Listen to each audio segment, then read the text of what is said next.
திருப்பாவை 27వ பாசுரம்.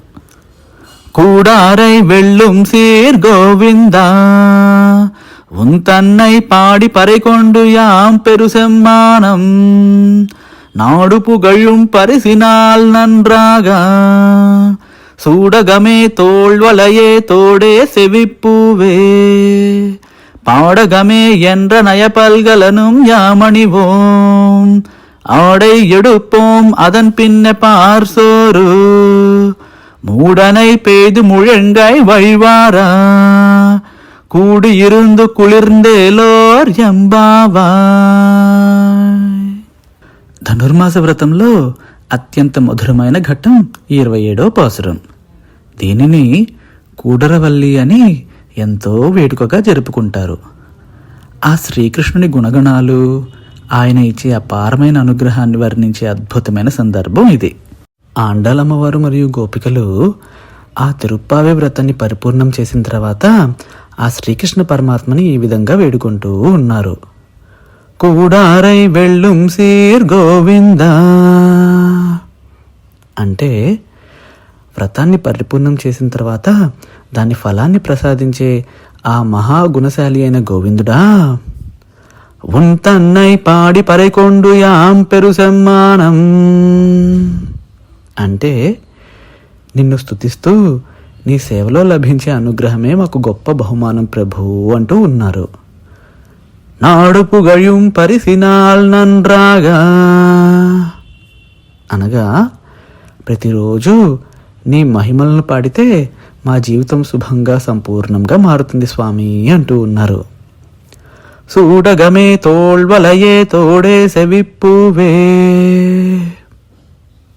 దాని అర్థం ఏంటంటే నీ కృప వల్ల చేతి కంకణాలు, భుజాల ఆభరణాలు, చెవి పూలు మాకు లభిస్తాయి ప్రభువు అంటూ ఉన్నారు. పాడగమే ఎండ్ర నయ పల్గలను యామణివో అంటే పాదరక్షలతో సహా అవసరమైన అన్ని అలంకారాలు మేము పొందగలము అని దాని అర్థం. ఆడై ఎడుపోం అదన్ పిన్నె పార్సోరు అంటే మంచి వస్త్రాలు ధరించి ఆపై నీ ప్రసాదాన్ని స్వీకరిస్తాం ప్రభు అని దాని అర్థం. మూడనై పేదు ముళంగై వైవారా అంటే నెయ్యితో చేసిన క్షీరాన్నాన్ని మేము తింటూ ఉంటే దానిలో ఉన్న నెయ్యి మా మోచేతుల దాకా కారుతూ ఉంటే మేము తృప్తిగా భుజిస్తాం ప్రభు అంటూ ఉన్నారు ఇక్కడ. ఈ పాసురం మనం పూర్తిగా చూసినట్లయితే ఆండాలమ్మవారు ఆ శ్రీకృష్ణ పరమాత్మను యుద్ధాలను జయించేవాడు కాదు, ఆయన ప్రేమతో గెలిచేవాడు అని సంబోధిస్తూ ఉన్నారు. అంటే ఎలా అంటారా, తనను ఆశ్రయించిన వారిని కూడా అద్భుతమైన తన కళ్యాణ గుణాలతో అలాగే చిరునవ్వుతో లోబరుచుకుంటారు. అంతేకాకుండా తన శత్రువులను కూడా ఆయుధాలతో కాకుండా తన ప్రేమతోనే గెలుస్తారు అంటూ ఉన్నారు. 30 రోజుల కఠిన వ్రతం తర్వాత గోపికలు ఆ శ్రీకృష్ణుని అడిగేది కేవలం వస్తువులు కాదు. స్వామి, మేము నిన్ను కీర్తించాం, ఇప్పుడు లోకమంతా గర్వపడేలా నీ చేతుల మీదుగా బహుమతులు అందుకోవాలి అని అడుగుతూ ఉన్నారు. ఆండాలమ్మవారు ఇంకనూ ఏమంటున్నారంటే, చేతులకు కడియాలు, భుజకీర్తులు, చెవి కమ్మలు, కాలిగజ్జలు ఇలా సర్వాభరణాలు నీ సాన్నిధ్యంలో ధరించాలి అంటూ ఉన్నారు. అంతేకాకుండా అందమైన పట్టు వస్త్రాలు కట్టుకోవాలి అంటూ ఉన్నారు.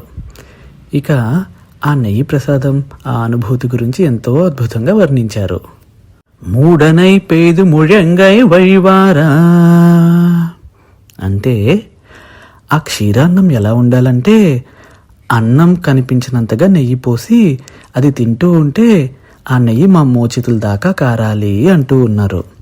ఇది కేవలం ఆహారం గురించి కాదు, భగవంతుని భక్తిలో మనం ఎలా మునిగిపోవాలో చెప్పే సంకేతం.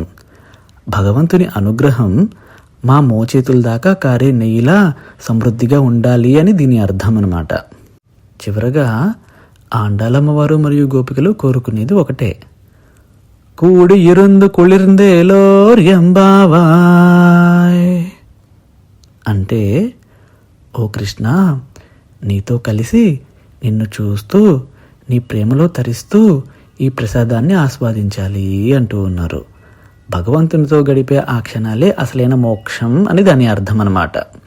ఈ పాసురంలో మనకి లభించే స్ఫూర్తి ఏంటంటే, జీవితంలో మనం ఎన్నో కష్టాలు పడతాం, కానీ ఆ కష్టాలన్నిటికీ ఫలితం దక్కినప్పుడు అది భగవంతుని ప్రసాదంలా భావించి అందరితో కలిసి పంచుకోవటంలోనే అసలైన ఆనందం ఉంది. భక్తి అంటే కేవలం పూజలు మాత్రమే కాదు, భగవంతుని గుణగణాలు ఆస్వాదిస్తూ ఆయనతో మమేకం అవ్వటమే నిజమైన భక్తి అనే లోతైన అర్థం ఉంది ఈ పాసురంలో.